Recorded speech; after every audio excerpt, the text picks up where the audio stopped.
আলভি যে জায়গায় আছে ঘরের ওয়াইফের সাপোর্ট ছাড়া এই জায়গায় তো থাকা যায় না। আফরা ইবনাত খান ইকরার মৃত্যুকে ঘিরে শোবিজে চলছে নানা আলোচনা। তার মৃত্যুতে ছোট পর্দার অভিনেতা জাহির আলভির বিরুদ্ধে আত্মহত্যার প্রয়োজনা মামলা হয়েছে। রাজধানীর পল্লবী থানায় মামলাটি করেন ইকরার বাবা কবির হায়াত খান।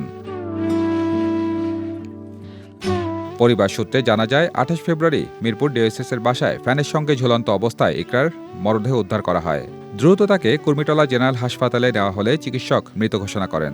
এ সময় আলভি একটি নাটকের শুটিংয়ে নেপালে ছিলেন।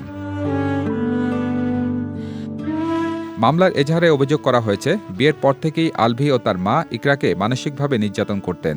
পারিবারিকভাবে একাধিকবার সমাধানের চেষ্টা হলেও পরিস্থিতির উন্নতি হয়নি।